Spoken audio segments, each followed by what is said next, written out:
todos os candidatos, você tem sido a única que está sendo vocal em relação à atuação do ministro do STF, Alexandre de Moraes. Qual é a tua visão desse recente episódio em relação ao X? Num eventual segundo turno, caso Marina não esteja nele, você pensa em estar envolvida caso haja um convite de algum candidato na Prefeitura de São Paulo, seja através de uma secretaria? Ela é casada com Luiz, mãe de Luna e Theo, economista com mestrado pela UNB. Trabalhou no Itaú, Bradesco e Bozano Investimentos. Foi diretora de desestatização pelo Ministério da Economia sob Paulo Guedes e coordenadora do Plano de Governo para São Paulo. Ex-CEO do Instituto Millennium. Fundadora do Movimento Brasil Sem Privilégios e também candidata a prefeita de São Paulo. A convidada de hoje é Marina Helena. A tua campanha recebe R$1.300.000 para financiar a sua campanha. Pelo próprio discurso do partido, que é contra o financiamento de campanha, me parece um pouco incoerente. Você não acha que o Partido Novo está falhando quando está desistindo de convencer o seu eleitor a financiar a sua campanha? Em que momento você falou assim, eu quero ser prefeita de São Paulo?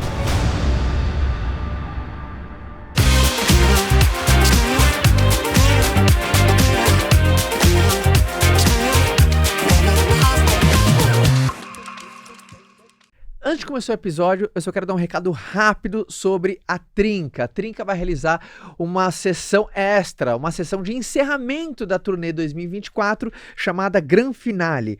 Ou seja, novos conteúdos, um espetáculo com uma duração maior, 4 horas, vai acontecer em São Paulo, no Vibra São Paulo. Então, se você não conseguiu pegar a nossa turnê em alguma das capitais que a gente rodou o Brasil inteiro, agora você tem uma chance. E se você já foi, você também tem uma oportunidade de ir, porque é novos conteúdos, nova entrega, novo formato, é uma edição especial de encerramento da turnê 2024 e vai chacoalhar o Brasil. Então os ingressos já estão liberados, se você clicar no link da descrição, você consegue garantir o seu lugar, pouquíssimas vagas, e eu tenho certeza que será lindo. Então entre no site, garanta o seu ingresso, porque a Trinca vai fazer a sua última sessão, que é o Gran Finale, no dia 19 de novembro em São Paulo, tá bom? Recado dado da nossa patrocinadora, agora vamos ao episódio. Fala galera, sejam todos muito bem-vindos a mais um episódio do Como Você Fez Isso e mais um episódio especial entrevistando candidatos à Prefeitura de São Paulo. Então antes de apresentar o nosso convidado, a nossa convidada de hoje, eu quero agradecer a presença do meu conselheiro para assuntos extraordinários. Estamos aqui. Meu amigo e sócio Flávio Augusto da Silva. Estamos aqui, vai ser um prazer. A candidata hoje tem bastante coisa para nos contar. Vai ser um papo também muito bacana. E, obviamente, antes de começar, eu quero fazer um reforço. Para você que está assistindo pelo YouTube, não deixa de se inscrever nesse canal. E você que está assistindo ou vendo pela alguma plataforma de streaming, também já se inscreva para você não perder um só episódio. E hoje, como vocês viram na introdução, recebemos a candidata à Prefeitura de São Paulo, Marina Helena. Uma salva de palmas para a nossa convidada de hoje. Primeiro, obrigado por ter aceitado vindo bater papo com a gente. Eu acho que é um momento muito importante. Eu acho que essa troca beneficia todo mundo que está assistindo. Acabar conhecendo mais você, mais das suas ideias. Então, tenho certeza que vai ser um papo muito produtivo hoje, né? Então... E de todos os candidatos, você é um dos candidatos menos conhecido. Sim. E esse papo, acho que é uma oportunidade boa para o pessoal conhecer mais sobre a Marina Helena, para você se apresentar, para as pessoas te conhecerem. E a gente quer saber coisas de bem antes da política, né, cara? Justo. Você até faz esse reforço, eu vi algumas entrevistas que você fez, e você faz questão de deixar claro que eu sou a candidata menos conhecida. Sim.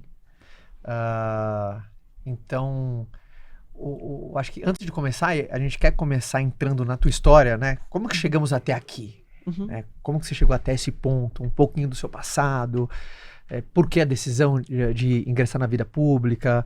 Acredito que você já tem também um pouco de histórico na área da vida pública. Então a gente queria começar por aí, né? Como que chegamos até este ponto de você ser uma das candidatas à Prefeitura de São Paulo? Vamos lá, vamos por partes. Primeiro agradecer muito, Caio, Flávio, é um prazer estar aqui, a todos que nos acompanham aqui, é uma plateia mais que especial. Aliás, vou mandar um beijo aqui especial para uma das pessoas do time que eu conheci na minha infância lá em São Luís, uma das melhores amigas da minha irmã. Olha como esse mundo é louco, né? É. Bom, Roberta, um beijo. Explicando um pouco como é que eu vim parar aqui. Eu não nasci em São Paulo, eu vim para São Paulo há 20 anos, vim para ralar, com grandes sonhos, mudar a minha vida e mudar a vida daqueles que eu amo. E São Paulo me deu tudo, gente. Aqui eu construí a minha carreira, aqui eu construí a minha família. E eu sinto muito isso, né? São Paulo as pessoas vêm querendo, com trabalho honesto, poder mudar de vida. E isso... eu vim, depois todos os meus irmãos vieram, né? Eu fui trazendo todo mundo, né? Meus pais são separados, então toda a minha família ali do Maranhão veio também. E esse polo atrator, né, das pessoas, eu senti que começou a perder esse apelo, né? E a gente tá, eu sinto, assim, uma cidade difícil, né? Enfim, pelo transporte, pela falta dos serviços públicos e da mesma maneira que está expelindo as pessoas, sabe?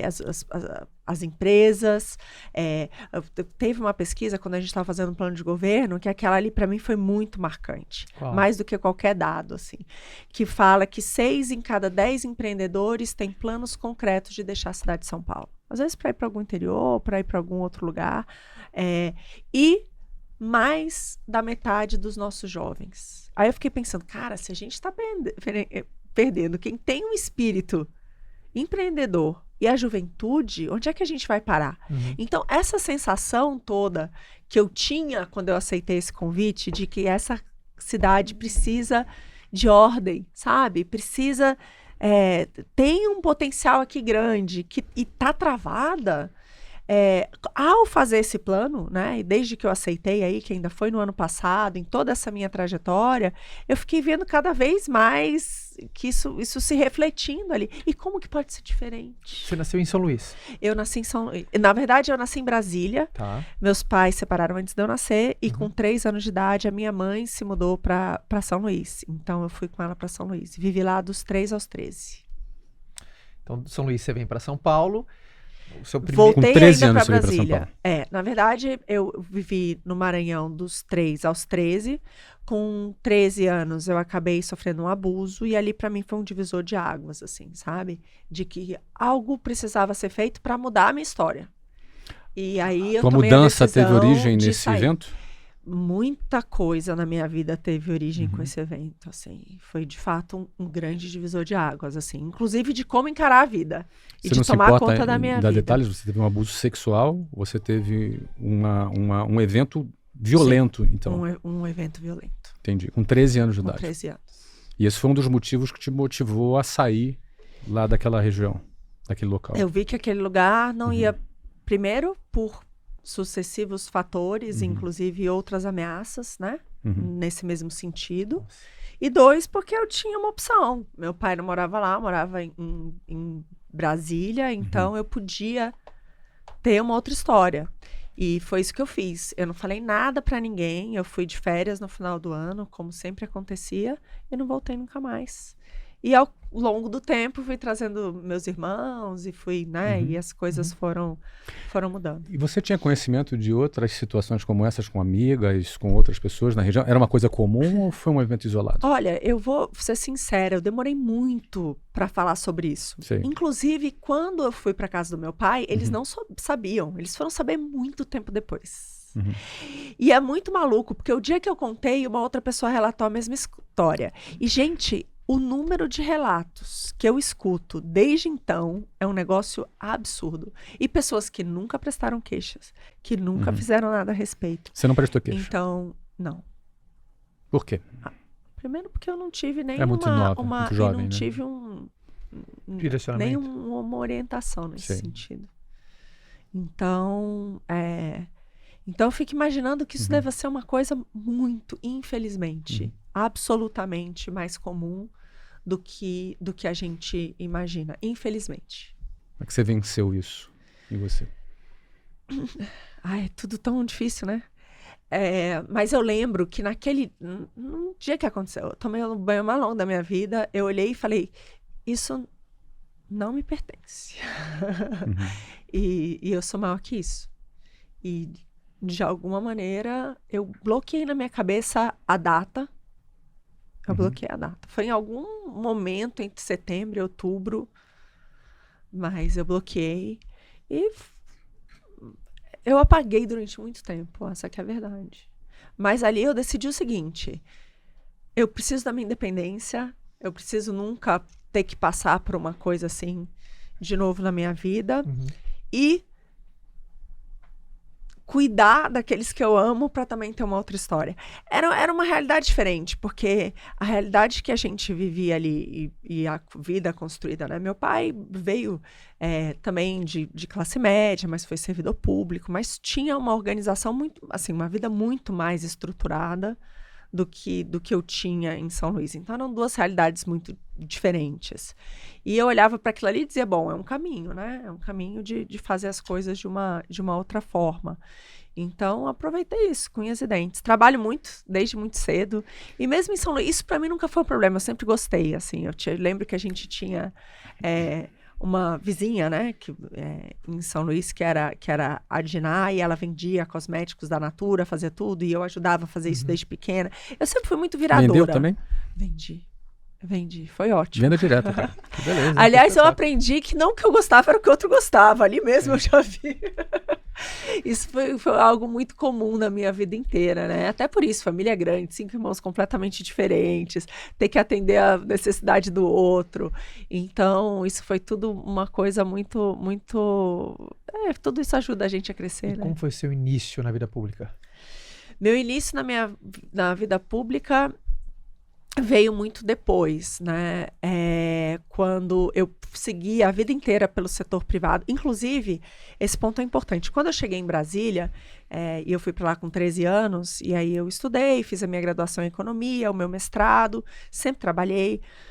E meu pai e a minha madrasta eram servidores públicos. Meu pai nunca fez concurso, ele começou carimbando carteira de trabalho, mesmo assim, no Ministério do Trabalho, e depois disso ele chegou a ser ministro, ele chegou a ter outros cargos, relevantes cargos de confiança, e sempre foi um técnico, né, muito reconhecido. Nunca teve nada com política, zero, mas tecnicamente sempre resolveu muita coisa, né, e tinha ali a sua carreira. A minha madrasta não, ela sempre foi concursada, servidora pública, e eu olhava tudo aquilo e eu tinha um horror da política, né, até por algumas coisas. Por exemplo, apesar do trabalho, eu vi que o meu pai, ele entrava e logo os cargos eram, né, ele não tinha oportunidade de continuar por conta de decisões políticas, a gente já sofreu ameaça, várias outras coisas. Então, eu sempre vi aquela parte, apesar de morar em Brasília, aquilo tudo como algo estranho, com gente esquisita, hostil. E também o serviço público não era algo que me apaixonasse, porque eu via que, por exemplo, no caso dela, ela era servidora da Câmara dos Deputados. E técnica, super competente, e o que ela estudava e propunha, não ia para frente, nunca ia para frente. Porque quem tinha caneta fazia tudo ao contrário. Então, as histórias que eu escutava era sempre de uma tentativa de implementar algo que vai melhorar a vida da sociedade e sem nenhum eco, né, dentro das nossas autoridades. Então, eu sentia também que, pô, o que vai adiantar? Eu vou para ali virar uma técnica, mostrar tudo que tem que ser feito e não vai adiantar. Então, por isso, o meu caminho foi sempre... Eu já fiz a graduação e o mestrado e eu vim direto para São Paulo para ir para o setor privado. Então, eu tinha certeza que o meu lugar não era no setor público, assim, sabe? O meu caminho eu tracei todo para ir para a iniciativa privada, para ganhar dinheiro, para ir atrás dos meus sonhos. Então, eu vim direto, comecei a trabalhar no mercado financeiro, comecei assim que eu terminei o meu mestrado, há 20 anos exatamente, quando eu cheguei aqui em São Paulo em 2014, e aí trabalhei durante 14 anos no mercado, em diversos locais. Eu cheguei a trabalhar em banco, mas trabalhei também em algumas gestoras de investimento, fui de economista júnior a economista-chefe, participei um pouco de tudo, e foi um lugar incrível, e eu tive uma chance única. O Brasil não costumava ter investimento fora daqui, né? O brasileiro não tinha isso, porque a gente sempre teve uma tradição de uma inflação muito alta, né? Desde que eu me entendo por gente ali, desde os anos 80. Então, e uma taxa de juros elevadíssima também. Então, você não tinha aplicação fora daqui, né? Quem investia aqui mesmo do Brasil. E quando eu entrei no mercado, foi quando a gente começou a ter, de fato, a estabilização da economia, as taxas de juros começaram a cair. Então, com tudo isso, começou a fazer sentido olhar também outros mercados. Então, eu tive a oportunidade de estudar dezenas de países, mesmo, mais de uma dezena de países. Eu estudei profundamente, com o objetivo de investir. Então, eu comecei a ver o que está dando certo aqui, o que dá errado ali, o que dá certo aqui, o que dá errado ali. E aí eu fui vendo como que o nosso país, infelizmente, faz sempre escolhas erradas, né? Com muita tristeza, mas foi uma constatação muito triste, assim. Então, foi um período em que eu tive a oportunidade de também entender o que dá certo. Que é aquilo que qualquer empreendedor sabe o que dá certo. Regras fáceis, simples, né? Uma tributação que não seja extorsiva, segurança jurídica, uma lei igual para todos, você cuidar das suas contas. Então, uma série de fatores, gente, simples, que o Brasil nunca quis seguir. E foi lá que eu acabei sendo convidada para trabalhar com o Paulo Guedes, ainda na iniciativa privada, que, aliás, é uma outra história incrível, porque ele me contratou grávida de 3 meses. Instituto Millennium? Foi depois. Foi depois. A gente acabou tendo vários pontos de contato, né? Mas o primeiro foi na Bozano. E eu tinha... Quando eu fiquei grávida... Aliás, a minha gravidez sempre muda a minha vida completamente. A minha primeira gravidez da minha filha, que tem 8 anos hoje... Você é mãe de 2, né? Eu sou mãe de 2. Mas quando a Luna chegou, eu tive uma hemorragia. Eu descobri que eu estava grávida já tendo uma hemorragia. E eu fiquei de cama 1 mês e meio. E quando eu voltei, tinha literalmente uma pessoa trabalhando no meu lugar. E eu sempre fui aquela pessoa viciada em trabalho, sabe? Assim, pau pra toda obra. Precisa pegar o cafezinho, eu pego o cafezinho. Precisa fazer não sei o quê, eu faço não sei o quê, sabe? Sempre, sempre. Não olhava, não respirava. Minha vida foi muito dedicada a isso. E naquele momento foi um momento de parar tudo e dizer, puxa, o que eu quero pra mim? Então, esse mês e meio que eu fiquei de cama foi um mês de muitas perguntas, assim, onde é que eu cheguei, onde é que eu quero ir, me reconectar com o que eu pensava, né, quando eu era criança, com quais eram os sonhos, do que tinha acontecido. Então, foi muito, assim, foi muito forte. E na hora que eu saí de lá, eu cheguei e vi, é assim, então, tudo que eu fiz, não quero mais também. Então, eu pedi demissão. E falei que eu ia repensar a minha vida e a minha carreira dali para frente. E foi quando surgiu o convite para ir trabalhar com o Guedes. Eu estava grávida, falei, vocês têm certeza que eu tô grávida? Não tem problema nenhum. Foi junto com... tinha um time com ele, com quem eu já tinha trabalhado no passado, inclusive uma ex-chefe minha, que é uma querida, uma grande amiga até hoje, me convidaram. E eu acabei, e ali a minha vida meio que começou a mudar dali. Então, essa trajetória, como que eu virei a chavinha... Eu acho que, de alguma maneira, já começou ali, sabe? Quando eu engravidei, naquele momento, ainda assim, eu fui para as ruas, né? Derrubar, na época, a presidente Dilma e tudo que estava ali por trás. Eu comecei a me interessar por política e ver que, puxa vida, se aqui está dando tão errado em relação aos outros países que eu estudei, por que está dando tão errado? O que eu posso fazer a respeito? E aí foi uma transição natural. E aí, quando surgiu o convite dele para ir para o Ministério da Economia em Brasília, em 2019, aí a chavinha virou de vez. Você ficou de 19 a 2022? Eu fiquei a 2020. Eu fiquei até meados, mais ou menos, de 2020. Então, antes de você ingressar como... pré-candidata e agora candidata, o último trabalho foi junto com o ministro Paulo Guedes? Ou teve alguma coisa antes depois? Antes da política... eu fui CEO ainda do Instituto Millennium, que foi depois que eu voltei de Brasília. Mas aí já começa todo um trabalho bem dedicado à política pública, mais relacionado, né, a essa mudança do Brasil. Naquela assim. época você já tinha um interesse na prefeitura de São Paulo? Já era intencional, assim? Obviamente você estava... Não, imagina, quando eu fui para o Ministério da Economia, assim, eu queria melhorar o meu país. Como? Onde eu jogo de todos os lados. Aliás, sempre fiz isso, assim, Mas onde que é que di- estão precisando, eu vou. Em que momento você falou assim, eu quero ser prefeita de São Paulo? Eu aceitei quando eu voltei do Ministério da Economia, eu já era filiada ao Partido Novo e me fizeram um convite para ser candidata a vice-prefeita aqui em São Paulo. E eu nunca tinha pensado nisso na política. E assim como em Brasília, meu cargo foi completamente técnico. Eu trabalhei em Brasília, na Secretaria de Desestatização. A gente fez toda a reorganização das empresas estatais brasileiras, muitas mudanças, e aquilo ali teve um impacto gigantesco. Hoje eu tenho a dimensão do que foi feito ali. Às vezes você está ali costurando, né? Você está fazendo negócio, você não sabe muito bem onde é que vai dar. Daqui a pouco você olha para trás e diz, puxa, aquilo ali fez toda a diferença.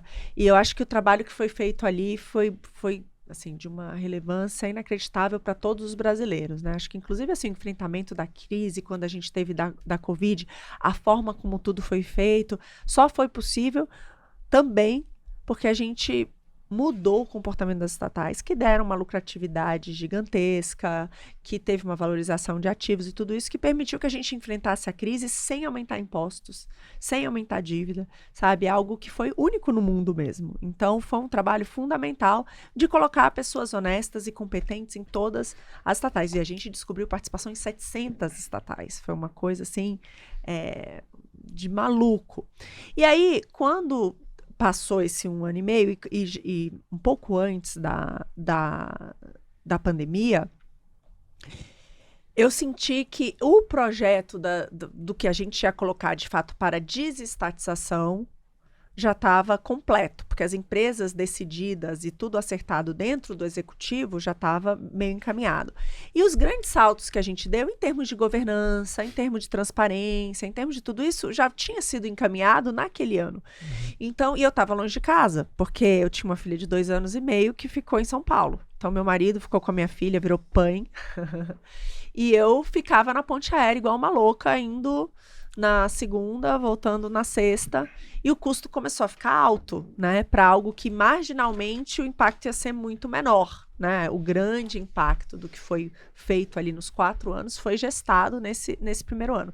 Então eu avisei ao ministro que eu já estava pensando em voltar para casa e eu recebi um convite para ser candidata a vice-prefeita de São Paulo pelo Novo. Não entendia nada de política, gente. Só um passo antes, por favor, Marina. Você trabalhava com Salim Matar? Trabalhei com o Salim. O Salim saiu, de certa forma, decepcionado, porque não conseguiu desestatizar quase Tudo. nada que ele planejava desestatizar. Sim, sim. Você trabalhava com ele, foi nesse mesmo momento que você saiu? Eu saí um pouco antes.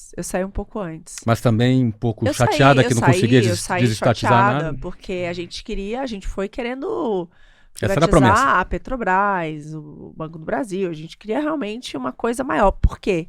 Porque tinha um grande receio de que Acontecesse verdade, o prejuízo que está acontecendo agora. agora, que o PT vai voltar, vai utilizar as estatais. E, gente, é uma coisa que é importante. O que me fez ir para Brasília foi que eu entendi que a pior crise que a gente viveu no Brasil, que foi a crise do governo Dilma, né? 7 milhões de pessoas a mais de desempregados, né? Uma queda da nossa economia sem paralelo. É uma queda de guerra ali, e só o Brasil, nada a ver com o resto do mundo. Foi tudo feito via estatais. A gente conseguiu quebrar uma empresa como a Petrobras, porque utilizou ela de todas as maneiras possíveis, né? Então, mal utilizou de todas as maneiras possíveis. E a corrupção era a pontinha do iceberg, porque o que está por baixo é muito pior. O que está por baixo? O que está por baixo, por exemplo, são os contratos mais que bilionários. Eu vou dar um exemplo básico agora nas eleições. O comício aqui do Lula com Boulos, que ele pede voto pro Boulos, não podia, foi financiado pela Petrobras. Tipo, essa é uma pontinha de nada. Mas o que acontece aí, as empreiteiras, por exemplo, refinarias. Todo mundo fala, a gente precisa investir em refinaria no Brasil. Abreu né? Lima está de volta. Abreu Lima está de volta. 8 vezes superfaturada. Então, para onde foi essa 8 vezes o valor? O que virou? As empreiteiras ganharam com isso? Você é a favor de privatização irrestrita? Não, assim, Não necessariamente a privatização também resolve. Em alguns casos, a gente vai chegar na cidade de São Paulo, não é irrestrito, né? Precisa sempre, obviamente, de fiscalização. Depende, tem coisas que o setor privado faz melhor que o setor público, né? E nesses casos, sim, mas aí você pode fiscalizar e fazer bons contratos. O setor público, ele não precisa estar lá extraindo petróleo. Né? Esse é o ponto, assim, se o setor privado faz isso de melhor forma. Outra coisa que as pessoas também nos dão conta, ainda na Petrobras, a gente quebrou todo o setor de bioenergia, por exemplo, no Brasil. Porque ao tabelar um preço, todos os outros ficam fora do padrão. Então, assim, o efeito cascata, a Venezuela, gente. A Venezuela conseguiu, acho que o absurdo que a gente está vendo hoje, da pobreza que a gente está vendo hoje, um dos motivos, talvez, foi ter uma das maiores petroleiras do mundo, né? Foi através disso que você começou a fazer ali umas políticas sociais, e de repente, quando você viu, dominou tudo e você tem essa ditadura terrível que tem ali. Então, assim, as empresas estatais, muitas vezes, ela tem um poder devastador, né? Muito pior do que o que a gente fica falando do número fiscal na vírgula, do pontinho a mais de inflação, sabe? Eu sabia disso. Então, a gente foi lá com esse anseio de privatizar o máximo possível, porque vai que eles voltam, que é o que está acontecendo agora. Eles voltaram e olha tudo que está acontecendo. Eles estão dando prejuízo de novo. A Petrobras dá prejuízo de novo, gente. Quem diria imaginar a Petrobras, que deu mais de 200 bilhões de lucro agora. Eu falo, talvez o nosso público consiga entender alguns números que a maior parte das pessoas no Brasil não conseguem. Mas, assim, no último ano do governo Dilma, as estatais deram um prejuízo de mais de 30 bilhões. No último ano do Guedes, mais de 270 de lucro. Elas valiam menos do que o seu ativo, ou seja, eram empresas quebradas. Elas tinham uma dívida de 550 e um ativo de 500. No final, o ativo foi para 850, a dívida para 300.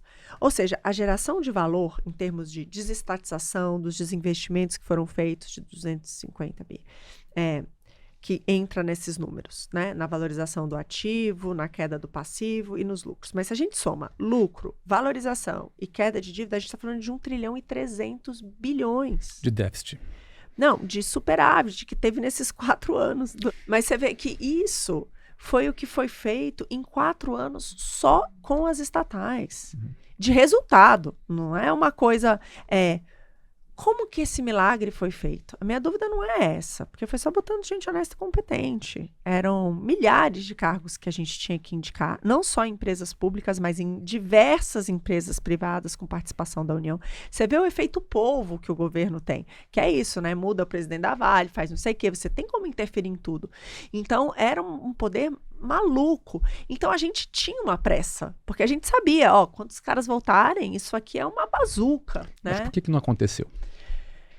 Primeiro, assim, tiveram dificuldades em todos, dentro do executivo, mas principalmente dentro do legislativo e dentro do judiciário.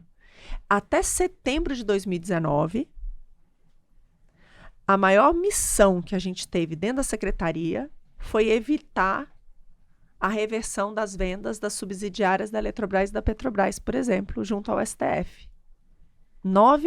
Os 9 primeiros meses. Esse foi o nosso maior dificuldade, eu diria. E assim, onde mais energia foi despendida, sabe? De onde você acredita que vem essa grande resistência?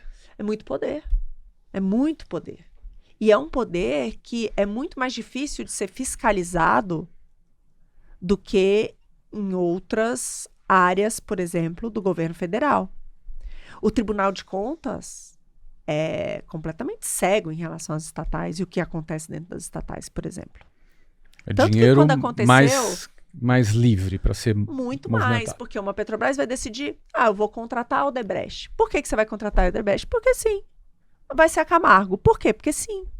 Dentro do setor, ainda que aqui em São Paulo muitas das contratações sejam porque sim, infelizmente, sem licitação, mas dentro da administração direta isso é mais difícil, porque você precisa fazer uma concorrência, né? O cara precisa ter o menor preço, você tem ali uma fiscalização. Os contratos são todos bem auditados. Numa empresa como essa, então, e os valores são absurdos. Né? Bom, essa é a tua experiência, Marina, ali atuando no Ministério da Economia, entre 2019 e 2020, você já está aqui compartilhando tudo aquilo que você viu. Agora, nessa sua nova fase, concorrendo à prefeitura, a gente conversava aqui agora há pouco, até vou passar a bola para você, você estava com essa dúvida, né? Pablo Marçal esteve aqui e mencionou você aqui. Sim. Eu queria que, acho que você estava me perguntando isso, é melhor perguntar A gente para estava ela. conversando com o Pablo na semana passada, entrevistando, lembrando que qualquer outro candidato que queira vir como você fez isso, a porta está aberta Porta para está todos. aberta. Pra Aliás, já todos. temos uma outra candidata já Sim. providenciando já o nosso bate-papo, É só... provavelmente para a próxima semana. Quem quiser é só entrar em Exato. contato com a assessoria. Exato. Mas o Pablo estava na sua cadeira e ele falou, eu não sou mais inteligente. E colocou até um ranking. Falou, na ordem eu sou o terceiro. E deu sinais que ele te colocou em primeiro lugar ali. Aham. Eu falei, Marina, Como a mas- candidata mais inteligente. inteligente. Não a mais conhecida, mas a mais inteligente. mais inteligente. Mas ele falou que inteligência só não basta para a Prefeitura de São Paulo, porque é porrada, é pressão. E eu queria que você comentasse, né? Porque você já está vivendo essa fase de campanha, então você já conseguiu sentir Claro. já o que te espera, minimamente, acredito eu. Com certeza. Você é aquela aluna mais CDF, mas não é mais popular. Opa, mas eu sou a mais corajosa. Isso ninguém pode tirar de mim. E aí eu vou dar vários exemplos disso. E aí é isso que eu, assim, quando eu decidi ser prefeita de São Paulo, gente, eu sei o que é São Paulo. E para quem tá ouvindo aqui e não sabe ainda não se deu conta, São Paulo é o crime organizado infiltrado em tudo. Ele está na nossa Câmara de Vereadores, está no transporte, está em inúmeros contratos da prefeitura. Por que a Cracolândia até hoje não foi resolvida? Ah, porque não tem jeito. Tem jeito. Tem jeito. Então, está infiltrado em todos os lugares. Então, quando eu recebi o convite para ser prefeita de São Paulo, e 5 dias depois eu descobri, aliás, que eu estava grávida da minha gravidez, super desejada há 8 Depois da anos. escolha. Eles me fizeram um convite, foi em julho ainda do ano passado. E eu disse, olha, eu preciso pensar. E 5 dias depois eu descobri que eu estava grávida. E aí eu voltei e falei, olha, eu descobri agora que eu tô grávida, é uma gravidez de risco, porque eu tenho 43 anos, agora eu vou completar 44, eu preciso esperar os 3 primeiros meses, não sei o que vocês vão pensar, porque eu vou estar grávida e faz parte, eu quero muito isso aqui. Bom, isso é um problema para você? Não, não é um problema para mim. Tive lá hemorragia, fui trabalhar, mudei de vida, já viajei. Não é um problema para mim. Eu sei fazer as duas coisas, óbvio, como a maioria das mulheres guerreiras do nosso país fazem isso e tiram de letra. Não é um problema de forma alguma. Então, vamos embora. E foi isso. Eu esperei os 3 meses para saber, né? Afinal de contas, pela idade, por tudo, se estava tudo bem, sinal verde, fui seguir adiante. Eu tive esse tempo para pensar, todos os dias. E eu tenho total consciência do que eu vou enfrentar aqui. Total consciência. E eu quero enfrentar. Eu quero enfrentar. Então, assim, o que me inspira não é toda a capacidade, garra acumulada são pessoas que me inspiraram ao longo da vida. Eu vejo, por exemplo, que a gente está vendo na Venezuela, uma Maria Corina, uma mulher guerreira, que está enfrentando tudo, que corre sério risco de morte ali o tempo inteiro e que está fazendo. Eu vi a entrevista dela quando ela foi parlamentar, eu vi ela explicando que a família dela teve que sair do país, eu vi várias coisas acontecendo. E isso foi uma coisa que eu sempre falei. Quando a gente estava em Brasília, eu nunca vou esquecer disso, uma das empresas, na hora que foi mudar quais eram ali o conselho e tal, teve uma pessoa que colocou uma arma na mesa e disse assim, eu não vou assinar essa ata. Era nesse nível, gente, a baderna. Era nesse nível a baderna. Eu já me escondi num banheiro uma vez e fiquei trancada no banheiro uma tarde inteira, porque uma pessoa entrou no ministério e eu sabia o que era. Então, assim, eu não tô uma turista aqui. Entendeu? Eu não sou uma turista aqui, que tá olhando São Paulo e dizendo, olha só, a gente vai pegar... De tanto que eu nunca falei que a gente vai dar um choque de gestão. Sempre falei um choque de ordem e gestão. Eu sei o que espera. O que significa choque de gestão? Choque de gestão é a gente começar Vir trocar tudo? De certa maneira, botar...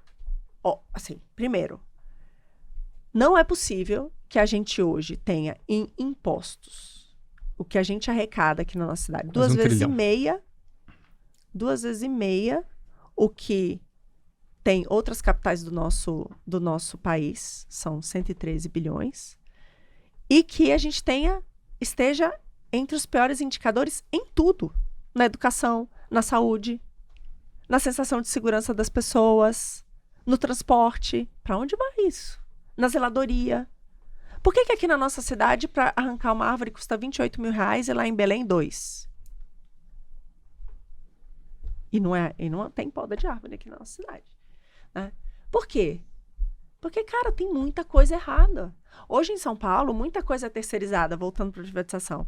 Se não tiver feito bem feito, é um jogo de cartas marcadas e a população, essa que é a realidade, que é o que está acontecendo hoje em São Paulo. Teve uma renovação agora de um contrato, gente, de 80 bilhões do lixo. Não sei se você sabe, eu fico lá trocando, né, colocando o que é descartável, o que é reciclável, como é que é isso, bonitinho e tal. Vocês sabiam que 3% só do nosso lixo é reciclado? Aí, renovam um contrato sem licitação com as mesmas empresas que não cumpriram nenhuma das metas. O que é isso que a gente está vivendo aqui? Então, assim, a mesma coisa vale. As crianças não são alfabetizadas. Vai para tudo, entendeu? Então, eu falo, choque de gestão é o quê? A gente precisa... O que eu tenho de diferencial como economista? Eu sei que tudo é incentivo. Tudo é incentivo. Então, a escola vai ser remunerada, os professores, os diretores, tudo, pela aprendizagem do aluno. Entendeu? A questão da poda, por produtividade, como é nesses outros lugares, que custa muito mais barato. O trabalho tem que ser bem feito. O trabalho tem que ser bem feito. Por exemplo, moradores de rua. Que aplicar a renda variável em tudo. Em tudo. Exatamente, essa é a ideia. Né? Que foi o que eu vivi. No mercado não tem isso, você não ganha salário, você ganha bônus, sempre. É de acordo com a performance. E a performance do lugar, a sua, vários fatores ali. Você pode ir super bem, se a empresa estiver mal, você pode... então, tem uma variável que depende de você tem que sempre contribuir com todos. Mas é tudo variável. A minha vida inteira foi essa, foi correndo risco, foi renda variável, foi tudo isso. E por que na iniciativa privada é isso que vale? Por que na iniciativa pública, não? Por que o professor que vai dar aula ou que falta ganha bônus? Por que a empresa que não cumpre o contrato, ela tem esse contrato renovado sem nem participar para uma nova competição? Assim, é uma coisa de maluco que a gente está vivendo aqui. Então, para mim, quando eu falo de choque de gestão, é isso. E choque de ordem é porque isso está acontecendo da mesma maneira que a gente viu nas empresas estatais. A corrupção era a pontinha do iceberg. E ela fazia isso, um superfaturamento de tal, vai para outros lugares, né? O dinheiro vai embora, a má gestão escorrega. Mas, normalmente, o que está encabeçando aqui é um esquema de corrupção das lideranças. Das lideranças, que a gente sabe. Aqui São Paulo é dominado por uma Câmara de Vereadores, que indicam seus subprefeitos, entra prefeito, sai prefeito, são as mesmas empresas que dominam a nossa cidade, né? São as mesmas pessoas, são as mesmas indicações, são os mesmos loteamentos. Então, quando eu decidi entrar, é por isso. O que eu proponho é uma forma completamente diferente de fazer isso. E a partir do momento que você muda toda essa liderança e dá os incentivos corretos, não tem como dar errado. Falando em performance, pegando esse gancho aqui, Marina, você quer falar? Não, manda ver. Você está oscilando entre 3% e 4% nas últimas pesquisas. Isso está dentro do que você esperava para esse momento? Está acima ou está abaixo?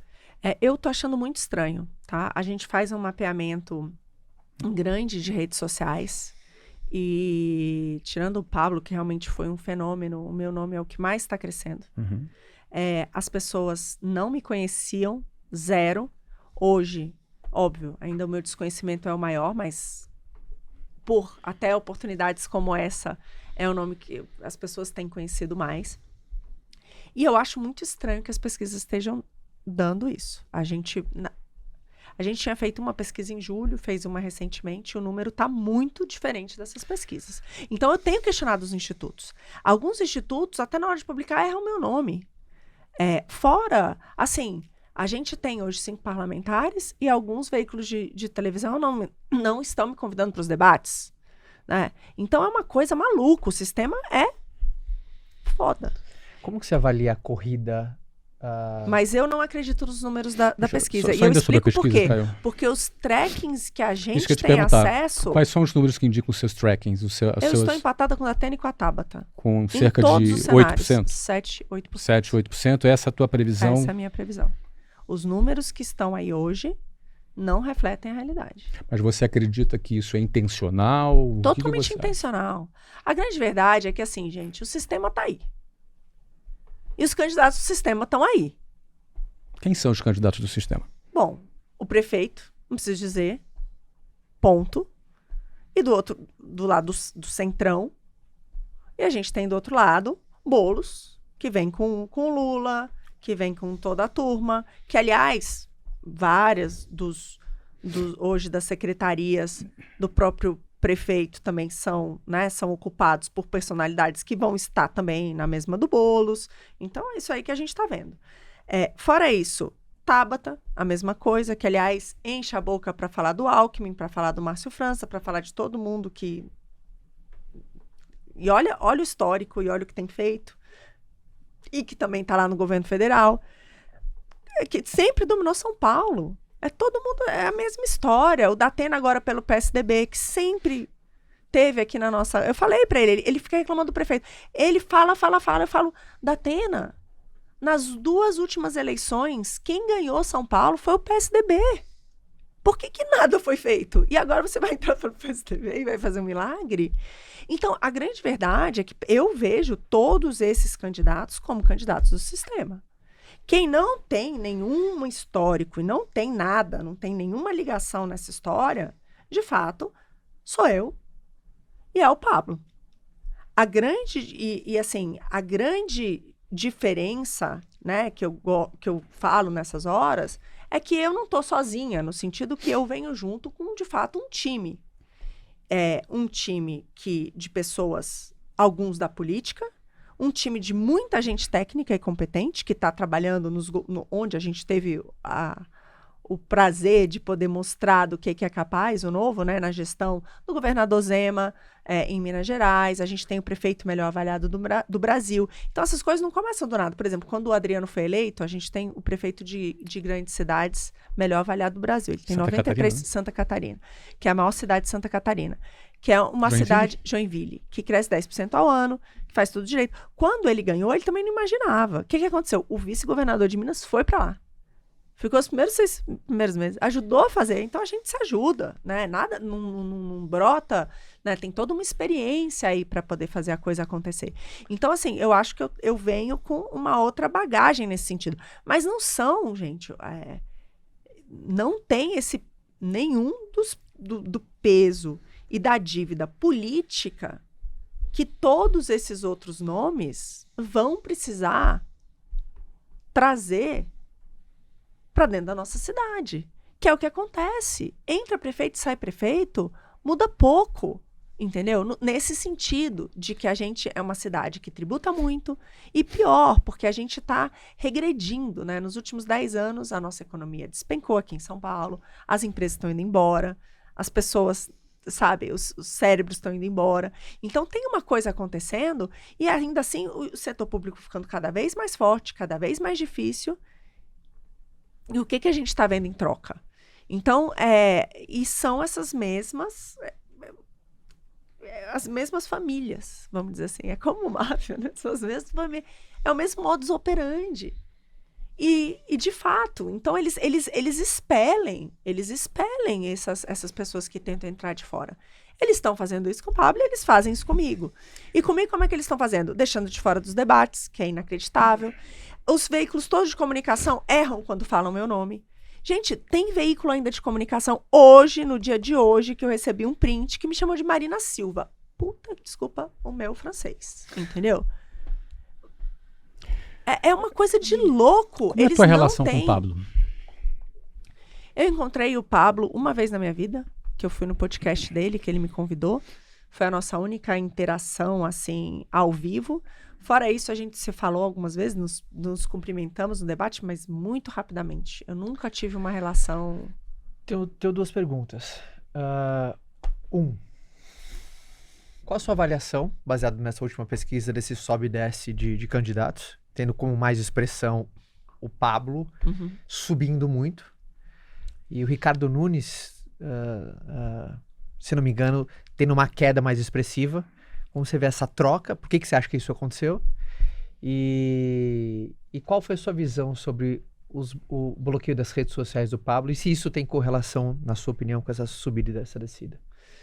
Bom, os 2 pontos. Primeiro, eu acho que está claro aí essa mudança, né, essa migração do voto do Nunes para o Pablo, da maneira como, quando eu entrei nessa disputa, do que eu sempre acreditei.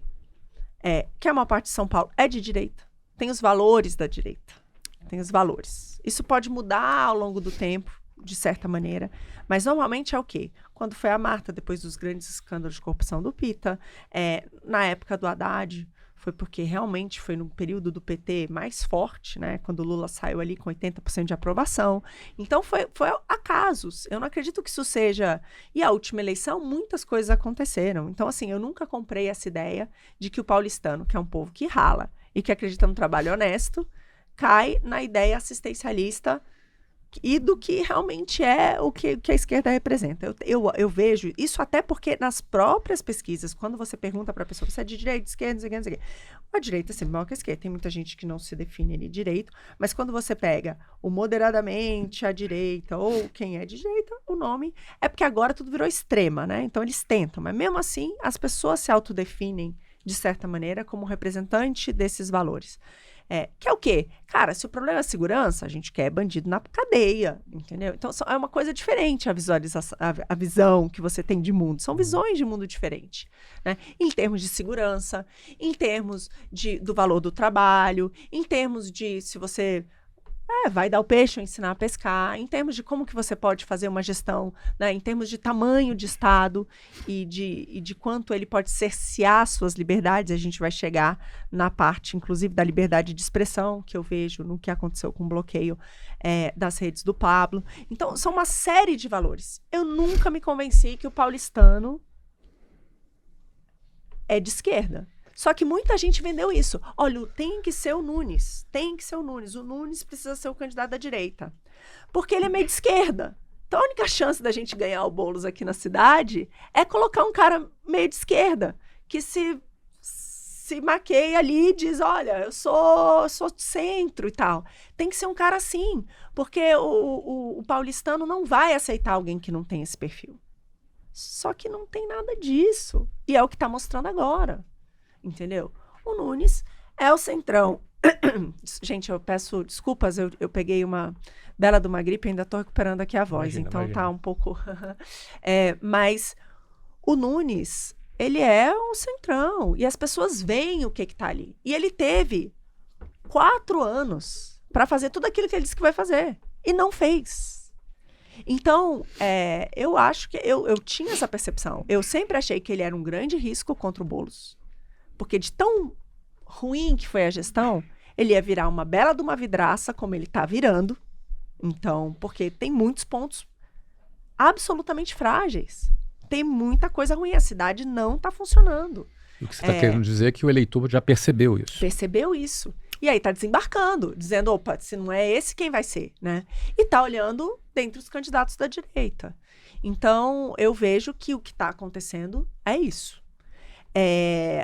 Com relação às redes sociais. E em relação às redes sociais, eu fui uma das primeiras pessoas a me manifestar, completamente contrária ao que aconteceu. Eu há muito tempo denuncio o que a gente está vivendo no Brasil, em termos das arbitrariedades que têm sido constantemente cometidas pelo nosso judiciário em restrição à liberdade de expressão no país. Eu acredito que aquilo que foi feito... Eu não estou falando do processo, eu não sei que, sabe... E eu acho que tem que ser o mérito do processo. Acho que tem que ser devidamente investigado. E ele tem o direito de se defender. Agora, enquanto isso não acontece, você não pode pegar e fazer censura prévia, que é derrubar um veículo de comunicação, né? Alguém fez um comentário que eu achei surreal. Disse assim, olha, por exemplo, é como se o Silvio Santos resolvesse sair candidato, e aí o SBT fizesse um comentário favorável a ele e se mandasse derrubar todo o SBT. É isso mesmo que tem que ser feito. É isso mesmo que tem que ser feito? Lógico que não. Né? É uma arbitrariedade maluca, isso é censura prévia. Você tem que punir por aquela passagem, você tem que aplicar a medida da multa, seja derrubar a candidatura, seja aplicar uma multa devida, mas você jamais pode fazer uma coisa como essa. Só que isso virou praxe no Brasil. E eu tenho denunciado isso há muito tempo já. Toda a minha campanha para deputada federal, né? Eu não fui eleita, mas eu sou já a primeira suplente. Foi a minha primeira mesmo jornada na política como candidata, que eu fiz isso. Foi um espaço muito curto ali. Mas a principal defesa que eu fiz foi da reforma do judiciário. Por conta disso, eu vejo que hoje no Brasil a gente tem, de fato, um regime de censura. E quem está dizendo isso não sou eu, é a população. Por quê? Porque as pesquisas mostram que 6 em cada 10 brasileiros dizem que não tem coragem de falar o que pensam nas redes sociais. Você está sendo a única candidata que está sendo vocal em relação à atuação do ministro do STF, Alexandre de Moraes. De todos os candidatos, você tem sido a única que tem se colocado dessa forma, ou digamos assim, assumido esse risco. Sim. Seguindo essa linha dessas 6 em cada 10 pessoas que não se sentem seguras em emitir sua opinião. Qual é a tua visão desse recente episódio em relação ao X, se é que ele existe ainda nesse momento? É isso, é igualzinho a derrubada das redes do Marçal, gente. É uma loucura, imagina. Outra coisa, eles estão, além do X, eles entraram atrás da Starlink, que não tem nada a ver com a coisa, que leva também a internet para não sei quantas pessoas do nosso país. O agro depende disso. Não sei quantas Ministério da Defesa. O Ministério da Defesa. As nossas crianças, na parte da Amazônia, elas têm aula por causa da Starlink. Isso é muito importante que seja dito. E do nada. Assim, eu falo isso. A gente não está mais numa democracia de fato. Não é que o que a gente está vivendo já é uma coerção total. Mas a gente tem um problema grave hoje, que é um abuso de poder do judiciário. E por que eu defendo isso? Porque se você vai para a política, você tem que ser fiel àquilo que você defende. Eu sempre falei sobre isso. Eu sempre defendi isso. Não é porque agora eu tô com um chapéu que eu olho para isso e aceito que tá tudo bem. Porque se eu olho isso como o maior risco hoje para o nosso país, eu não posso aceitar isso calada. Então, e aí volta para o início que a gente falou. Não é só uma questão de preparo. A gente precisa de gente de coragem. Eu não faço isso super tranquila. Não faço isso achando que eu não posso ter nenhum tipo de sanção. Muito pelo contrário. Mas, se eu não enfrentar os verdadeiros donos do poder no Brasil, eu vou ter coragem de enfrentar o crime organizado aqui na cidade de São Paulo? Cadê? Entendeu? Então, isso para mim é coerência. Hoje, a gente, infelizmente, tem um judiciário que está colocando em risco a nossa democracia, que está trazendo a censura, que não passa mais por cima do devido processo legal. A gente está tendo todo tipo de abuso de autoridade. Eu não posso compactuar com isso. A partir do momento que eu compactuo com isso, como eu vou ter coragem de transformar a minha cidade? Eu não vejo, sabe? Por isso que eu vejo que é tão importante o papel hoje das redes sociais. Porque senão, muitos candidatos estão reclamando dos debates e de tudo. Mas, gente, vamos lá. Era muito fácil para o político. Ele chegava lá, 10 creches, 100 hospitais, vou fazer não sei o quê. E só isso. A reclamação dos candidatos é que... Qual que é a reclamação que você vê do ponto de vista do candidato? Ele está reclamando que o debate está como? Tá? Esse pé de guerra? Não, o debate não está de alto nível. Porque alto nível vai dizer, eu vou fazer 5 creches, 10 vou permitir 20 carrinhos de pipoca, entendeu? Cara, o eleitor não é idiota mais, entendeu? Passou esse tempo. E como é que era esse tempo? Os veículos de comunicação decidiam o espaço de cada um, os partidos faziam ali os seus acordos e pronto, acabou. Como, aliás, cara, eles tentaram fazer isso na Veja. Os 3 candidatos se reuniram um dia antes e decidiram não vamos para derrubar. Só que o efeito foi o inverso. Você acha que vai acontecer isso nos próximos debates? Agora vamos lá. Se esses 3 se reúnem para tomar uma decisão como essa, eu pergunto para você que está em casa, como é que são feitas as decisões todas? Teoricamente, são 3 pessoas disputando, 3 concorda? adversários. 3 adversários. E eles se uniram para sabotar. Como vocês acham que acontecem as decisões aqui no nosso país? Essa que é a realidade. E o eleitor, ele está cansado. Então, eu vejo que o que tem acontecido na disputa eleitoral aqui reflete isso. E é importante que seja dito também. Isso aconteceu por um processo da Tabata do Amaral e falei isso, inclusive, no meu debate com ela. O PL da censura, que é essa ideia de que as redes sociais podem ser punidas por aquilo que você postar lá, que vai fazer com que as redes sociais proibam tudo, que vai praticamente inviabilizar as redes sociais. Imagina vocês aqui, vocês estão fazendo negócio. Aí vai alguém lá e coloca no qualquer comentário. Vocês podem ser punidos. Vocês vão ter que tirar. Ninguém mais vai poder fazer nada. Vai virar uma censura absoluta aqui. Isso aí foi uma ideia gerada no gabinete dela. Então, gente, pega o histórico. O que essas pessoas defendem? Como vota deputado? O Boulos foi deputado. A Tabata foi deputada por 6 anos. Pega como é que votou. Todo mundo fala agora de segurança, mas como é que votou em relação à saidinha? Como é que é o histórico de votação? Como é que pensa?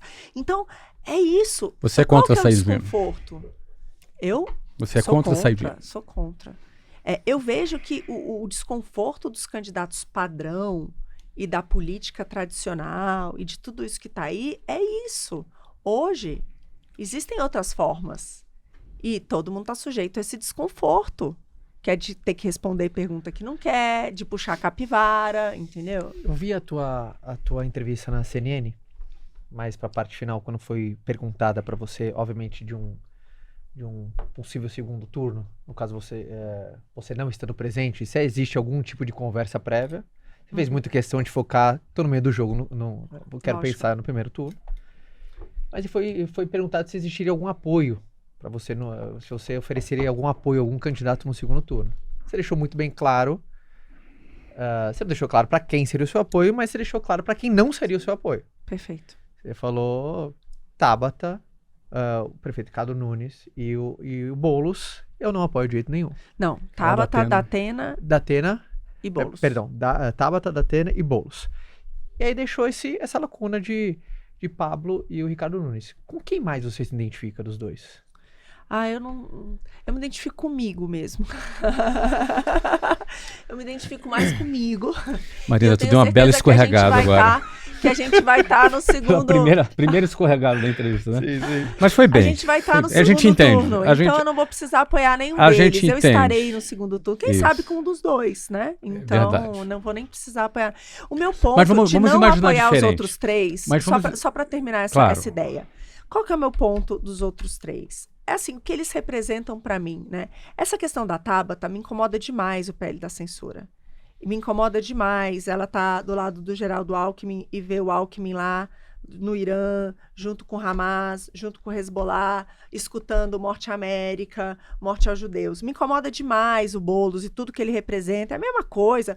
Essa passa a mão no Maduro, em grupo terrorista. Cara, tudo isso, tudo que eu fui para Brasília para combater.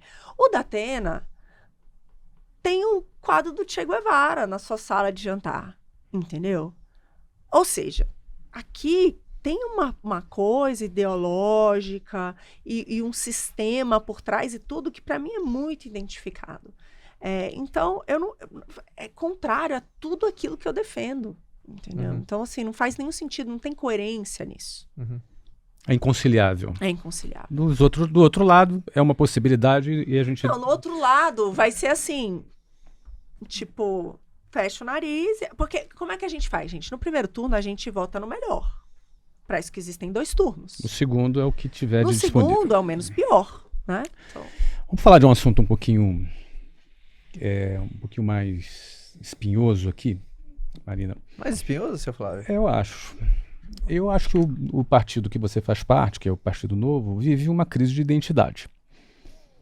o seu fundador é um dos seus maiores detratores atualmente.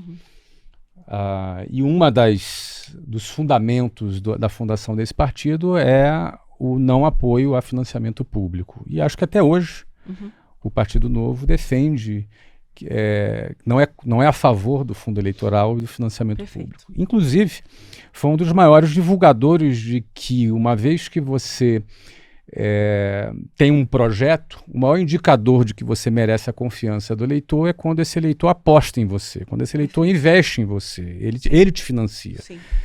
Quando não existe essa consciência desse financiamento, é porque o político está fracassando em vender a sua ideia e vender o seu projeto. Perfeito. E hoje a tua campanha recebe R$1.300.000 para financiar a sua campanha. Isso, pelo próprio discurso do partido, que é contra o financiamento de campanha, me parece um pouco incoerente. Quando quando os seus políticos cedem à questão financeira e acabam desistindo de terem a adesão do eleitor financiando a sua campanha. Do total, financiamento privado da tua campanha, ele recebeu não mais do que R$35.500, mais ou menos. Talvez um pouquinho mais, porque tem doadores menores, né? Os principais doadores, o total é R$35.000, ou seja, comparado com 1.300.000, é uma discrepância muito grande entre o financiamento público que está sendo feito. Você não acha que o Partido Novo está falhando quando está desistindo de convencer o seu eleitor a financiar a sua campanha? Porque a gente sabe também que outros candidatos não têm financiamento público. E enquanto outros têm dezenas de milhões de reais de financiamento público. Você não acha que isso É que depende do que o candidato precisa ou não de financiamento, né? O único candidato hoje que não tem financiamento público, a vida inteira dele, ele construiu toda uma rede que faz um trabalho de divulgação dele, que se nós fôssemos pagar, seria inimaginável, Perfeito. Né? Então, aí, de alguma maneira, tem uma coisa por trás que é como se fosse, de fato, aí é comparável. Uma mas de emissora certa forma de comunicação que estaria produzindo isso o tempo inteiro. Mas sem defesa. Mas é só um ponto, só para explicar. Só para concluir, desculpa, Marina, não gosto de interromper. A gente está adorando deixar você se apresentar e falar bastante, mas só para não perder esse gancho, sem defesa alguma desse candidato que você mencionou, mas isso é uma espécie de doação privada, não é? Quando pessoas doam o seu serviço, é uma espécie de doação privada, não deixa de estar ligado a alguém que presta serviço voluntário para uma campanha, mesmo quando não doa dinheiro. Tu não acha que o Novo está falhando em aceitar o financiamento público e acabar se acomodando de repente? Porque dá mais trabalho você vender a ideia. Zero acomodação, e eu vou explicar por quê. Uma campanha de prefeito aqui no primeiro turno, depois vocês checam, por favor, mas é mais de 60 milhões o teto, né? E provavelmente tanto o prefeito quanto o seu principal adversário vão ter esse valor. Isso. Então, assim, quando a gente fala para comparar com 60, assim, não é que... Agora, qual que é o grande problema? Quando o Novo nasceu, as doações eram privadas. A maior parte das doações de campanha eram privadas. Era 80% das doações. No Brasil. Não, calma. No Brasil, quando o Novo nasceu... Nem existia. Não existia financiamento público. Isso. Então, é o primeiro ponto. Hoje, o financiamento público é mais de 80% das campanhas todas. E pior, o valor é tão grande... Esse fato de ter o prefeito aqui com 60 milhões, cara, tudo virou um absurdo. Inflaciona fazer tudo. um santinho que podia custar R$1 vai valer 10. Tudo, não tem gente. Eu tento contratar uma pessoa para filmar um negocinho, fazer alguém para ir. E a equipe é super pequena, tudo é muito simples. Mas é impossível, ficou absolutamente caro. E o que aconteceu? Os doadores privados, ao ver isso, disseram assim, não adianta mais eu doar. Porque eu nunca vou conseguir competir com dinheiro público. Ai, Flávio, eu vou te falar que esse já não é é minha o... segunda campanha. Já é minha segunda campanha em relação a isso. E vai ter doações, né? Porque a gente, como tinha o fundo e tal, a gente tá organizando isso. Mas, assim, nunca vai se comparar. Eles nunca vão conseguir competir com 60 milhões de dinheiro público. Mas 1 milhão também não compete com 60 milhões. Mas você consegue dar Mas você não uma perdeu a entrada. prerrogativa? Não, de forma alguma. O que eu vejo é o seguinte, o Novo sempre vai ser contrário à utilização do fundo. Sempre. A gente assina um termo, a gente não pode votar a favor, senão a gente é expulso do partido. A gente sempre vai trabalhar para isso. Mas para isso a gente precisa ter gente. E o que acontece também? A gente tem uma chapa, boa parte disso também, tem toda uma questão com os nossos vereadores. A gente tem uma chapa aqui competindo de 56 vereadores. Na época que o Amoedo era dono do partido de alguma maneira, ele também tinha um poder econômico. Uhum. Isso fazia com que ele mandasse muito e conseguisse muita coisa, que é o que acontece hoje nos nossos partidos. Você diz poder econômico e doava bastante. Também. E ajudava. E dava infraestrutura. E de diversas outras maneiras, né? Então, isso também te dá uma prerrogativa maior. Hoje, o que acontece dentro além de tudo, o que a gente viu dentro do partido? A gente tem sempre teve essa disputa entre fundos públicos e privados. Também, ao ser só privado, quem tem maior poder econômico tem mais chance. E o outro não necessariamente tem. Se corre esse risco também. A não ser que você tenha uma disputa e você consiga ter todo mundo igual e as pessoas conseguirem buscar outros para se financiar de acordo com o seu projeto político. Isso é o que a gente acredita no longo prazo, mas com os valores que hoje já estão na mesa, é inviável. Eu fiz isso, eu fui atrás, eu continuo indo todos os dias, falo para as pessoas, tenho a vaquinha, faz tudo, mas a pessoa ali, ela fica pensando, pô, como é que você vai competir com aquela outra coisa? No caso único aqui da Prefeitura de São Paulo, e eu espero que o Marçal tenha uma carreira longa na política. Eu quero ver se ele vai manter isso nas próximas aí, como é que ele vai ver, né? Porque hoje Nas próximas eleições, você está dizendo? Hoje ele está num partido que nem tem. Nem que ele quisesse. Você é a favor da candidatura independente? Também é fácil você ser contra, quando você também nem tem como.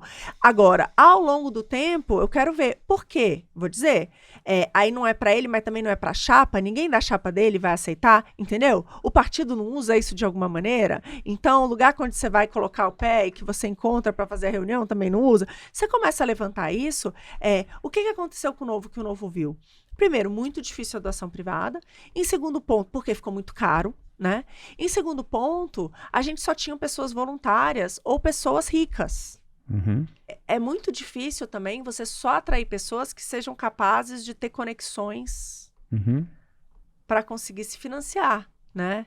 Dado o nível que virou a política. Você acredita... Se fosse muito mais barato, não teria esse problema tão grave. Mas com o tamanho que ficou, é muito complicado. E o que a gente tinha no partido era exatamente isso. A gente só tinha pessoas voluntárias ou pessoas ricas. E aí isso deu estigma para o Novo de que é um partido de elite. Que era o partido do sapatênis, porque era o único partido que tinha a Faria Lima. Então, é complicado isso. Hoje a gente tem, por exemplo, 56 candidatos. E a maior parte deles, inclusive em comunidades, em outros lugares. E para fazer tudo isso, a gente precisa de recurso.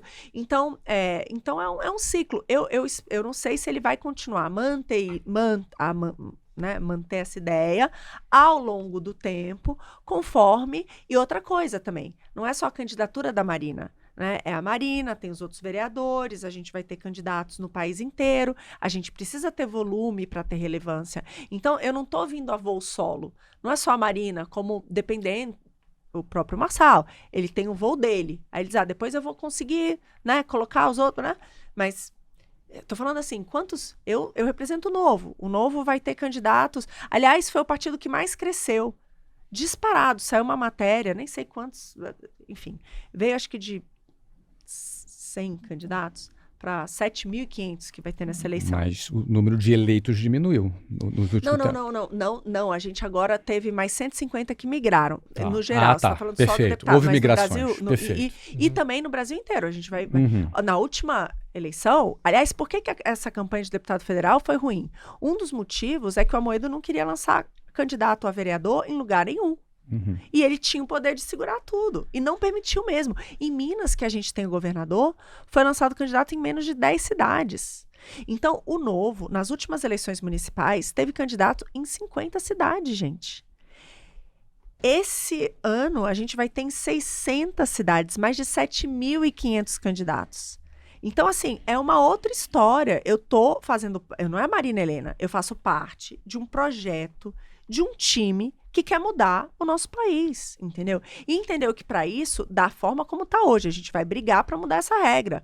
Sempre. Mas da forma como está hoje, para a gente conseguir colocar mais de 7.500 candidatos da maneira que foi, a gente pode usar.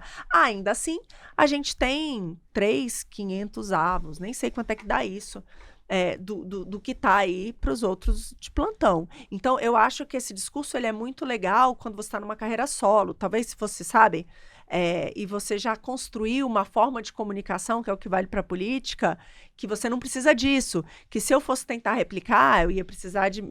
entendeu? Então, por outros fatores.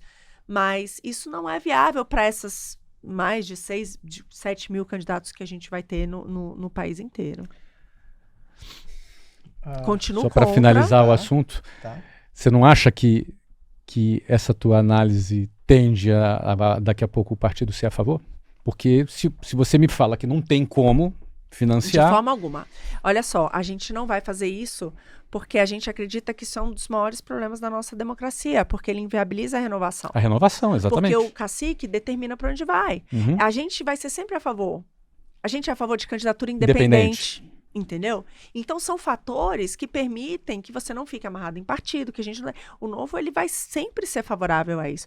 Não faz nenhum sentido eu ir e um dia ser favorável ao negócio. São coisas separadas. Agora, o que acontece hoje foi provado na última eleição, pelo fato do partido quase ter acabado, que, na teoria, muita coisa fazia sentido, mas na prática ele estava inviabilizando o partido. E uma delas é essa, a gente precisa crescer. Se a gente não fizer um número importante de vereadores, se a gente não eleger um número grande de pessoas, a gente não vai conseguir mudar o nosso país. E aí, qual é o risco que a gente corre?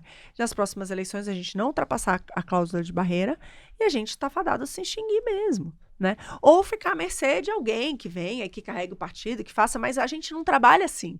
O Novo não é assim, não é vamos eleger o Novo. Não, é a Marina Helena do Partido Novo, eu tenho partido. Entendeu? É o meu projeto de vida, não é solitário. Olha, o Zema, que tem uma aprovação altíssima e foi reeleito e como governador de Minas Gerais, tem dificuldade de passar os projetos na Câmara de Deputados. Como é que seria a Marina prefeita sem uma base também aqui na Câmara de São Paulo? Então, o Adriano Silva, lá em Joinville, tem 3 de todos os vereadores. Ele passou. Ele está com 93% de aprovação. Política boa, gente, acontece. O Zema só tinha 1 e foi reeleito num primeiro turno. Se o mandato dele tivesse sido ruim, ele nunca teria sido reeleito num primeiro turno. Então, essa história de que a gente é refém da Câmara... Eu sempre escutei isso aqui em São Paulo. A gente é refém da Câmara... Será? Não acho que seja, não. O que eu vi, onde a gente teve gente no executivo, eu vi acontecer... é que não foi bem assim. Muita coisa pode ser feita. O executivo tem um poder enorme. Vamos lá, a maior parte dessas coisas que eu estou falando, por exemplo, esses contratos, tudo isso, claro que o executivo pode mostrar e pode cobrar.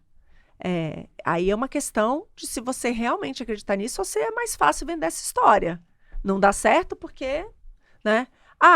Descobri que tem um programa aqui da minha prefeitura, mas não dá, porque é o cara lá que é o secretário e ele é de outro partido. É fácil, aí você não tem. Eu não acredito nisso, eu acredito em equipe. Por isso que eu falo, é um projeto maior, é um time, é assim que eu sempre construí. Você é responsável pelo outro, você cobra, é uma outro tipo de... E eu acredito que pode dar. Outro ponto importante, o Zema conseguiu essa proeza num estado quebrado.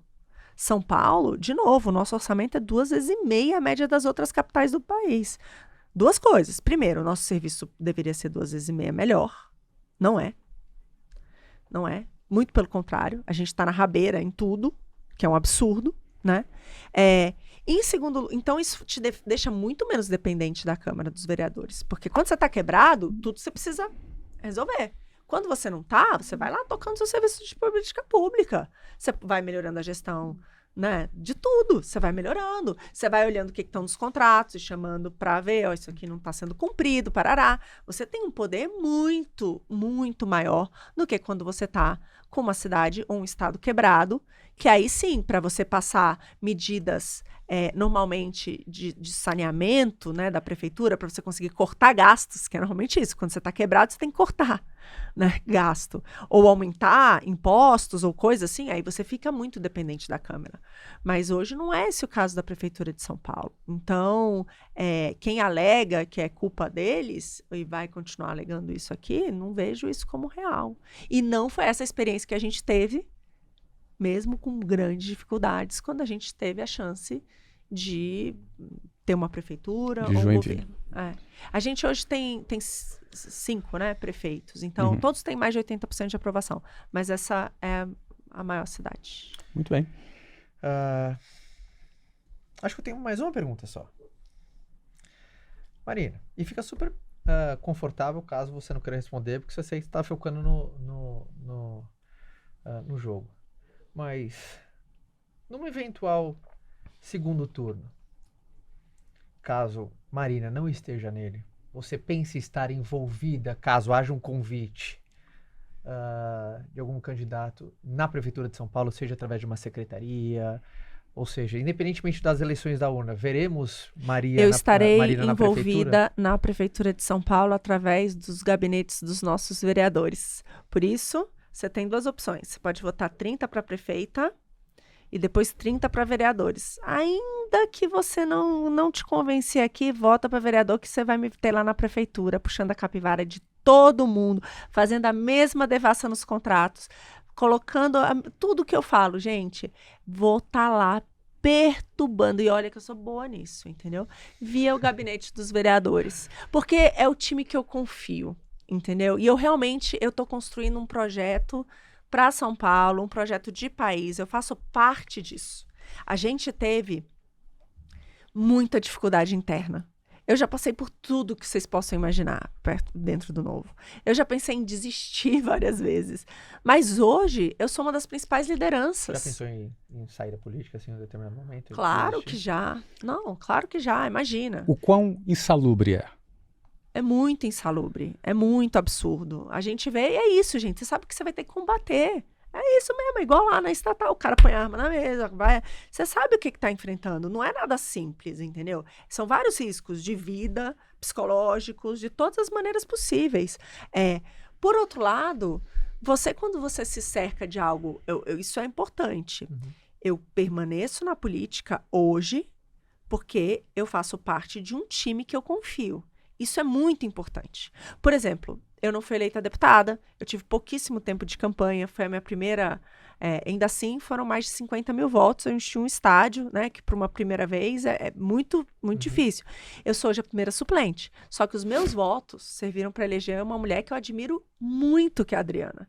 Então, eu sei que a minha coisa tem consistência, entendeu? Dependendo do partido, eu podia eleger um tiririca. Então, não... Entendeu? Então, eu tô trabalhando para isso, para formar essas pessoas, para ajudar de todas as maneiras. Então, assim, a gente virar o povo do bem, assim, para fazer o bem onde for possível, entendeu? E eu realmente acredito nisso, porque foi isso que nunca foi uma coisa de uma pessoa só, eu não acredito nisso, sabe? Eu sou uma pessoa de time, sempre fui, todo o meu crescimento e tudo que eu fiz não foi sozinha. Então, eu estarei lá, no gabinete deles, fazendo todo o possível. É assim que eu me vejo. Eu já tive opções, quando eu voltei de Brasília, para contribuir em outros governos. E no executivo. Que exatamente isso, outros convites e outros lugares. E outras coisas. E já tiveram oportunidades muito interessantes dentro do executivo. Eu não aceitei porque eu pensei o seguinte, quando eu fui para Brasília, o número de pessoas que foram comigo super competentes foi inacreditável. E eles voltaram para a iniciativa privada. Então, assim, eu acho que encontrar pessoas boas que estejam à disposição para ir para um cargo, né, temporário e servir publicamente é uma coisa. Ir para a política, meu amigo, é outra coisa. E eu acho que a gente falta pessoas aqui. Por isso que esse é o meu caminho, é de formar pessoas para a política, é de trazer pessoas para a política, é de ajudar essas pessoas, de realmente transformar. Porque toda essa parte técnica, você pode... Cara, tinha projeto que estava naquele ministério há 10 anos. 10 anos. Aí, finalmente, a gente ia conseguir fazer, ótimo para o Brasil. Chega lá, muda uma vírgula. Então, assim, tem muita gente boa, técnica e competente, que não consegue, às vezes, implementar, Porque não tem essa liderança. Tá faltando essa liderança na política. E o meu projeto não é um projeto único, é de construir essa nova liderança. Então, estarei com eles, estarei com os meus. Bom, Muito bom, né? é uma mulher guerreira, Muito. lutando por aquilo que acredita. Muito. Eu acho Parabéns. que fica nítido, A fica gente nítido. deseja muito sucesso para você na sua campanha. Muito obrigada. Você como mãe de 2 filhos, o Theo e a E a Luna. o Theo e a Luna. Theo. É. Eu falei Você em nome do também meu tem filho, o né? Theo. Tem o Theo. Eu acho que você pode dar um recado final para toda a comunidade aqui do como você fez isso. Acho que o recado é seu. Esse recado final é seu. Legal. Bom, gente, São Paulo é uma cidade completamente improvável. Improvável. Né? A gente não tem praia aqui, não é a capital do nosso país. Era uma cidade que tinha menos de 1 milhão de habitantes e hoje 11 milhões e meio de paulistanos. Ninguém veio para cá para tirar férias. Todo mundo veio para cá para ralar com sonho grande, para realizar trabalho honesto. É isso que me trouxe para São Paulo e é isso que eu quero devolver para nossa cidade. Eu acredito que pode ser feito uma cidade muito melhor para se morar, com serviços públicos de melhor qualidade. E o que eu tenho para oferecer é isso. É toda a minha experiência de vida que vocês viram aqui, além de um time que eu trago comigo, experiência de outros. Né? E eu tenho certeza, da mesma maneira que eu vi acontecer no Ministério da Economia, da mesma maneira que eu vi acontecer nas cidades em que o Novo teve uma chance, que é possível fazer essa transformação aqui na cidade de São Paulo. A gente tem que voltar a ser uma cidade líder no país. Isso é completamente possível. Essa é a minha proposta. Se você gostar, Marina, trinca. Muito bom, Marina. Prazer te conhecer. Obrigado, Marina, pela O participação. prazer é meu, Tá o bom? prazer é todo meu. Flávio, obrigado pela pela prazer. participação, viu? Muito obrigado pelo convite. É sempre bom estar aqui junto com você. Só reforçando, né, Flávio, que qualquer outro candidato... É bom. A gente já foi contactado pela assessoria da candidata Tabata Amaral, que já está negociando uma data aqui com a gente. Não recebemos ainda contato da assessoria do prefeito Nunes, do candidato Nunes, e do candidato Boulos e do candidato Datena. As portas estão abertas e esse espaço está aberto para você poder expressar suas ideias. Vocês vão ser muito bem recebidos. Então, obrigado pela presença de todo mundo. Você que assistiu o nosso episódio, não deixa de se inscrever nesse canal. Aproveita e compartilha no seu grupo de WhatsApp de trabalho, de família. Obviamente, nosso podcast sempre trazendo papos inteligentes, gostosos. Você saia daqui sempre bem informado e, obviamente, com boas provocações, bons insights, tá bom? E se você tá vendo pela alguma plataforma de streaming, não deixa de deixar até o pleonasmo, né, seu Flávio? Mas não deixa ali, ó. Uma licença poética. Uma licença poética, não deixa de colocar ali as suas 5 estrelas, porque você espalha esse podcast aumentando e a gente tá muito feliz com o crescimento do nosso podcast. Bateu o top 2 de negócios do Brasil. Segundo podcast Uau. mais ouvido, seu Caio. Parabéns. Palmas, para Palmas. como você fez Muito isso aí, bem. senhores. Segundo podcast de negócios mais ouvidos do Brasil. Entramos Espetáculo. dentro do top 20 de todas as categorias. Sendo atrás de JJ Podcast, Sendo nosso atrás sócio do aqui em nosso primeiro sócio, lugar. né? Olha aí. Estamos dominando esse negócio, Aquela né? como chama? Naquele campeonato de construtores da Fórmula 1, estaremos bem, hein? Estaremos muito bem. Estaremos muito bem. Então, muito obrigado pela tua companhia, pela tua confiança e até um próximo episódio. Fica com Deus e tchau.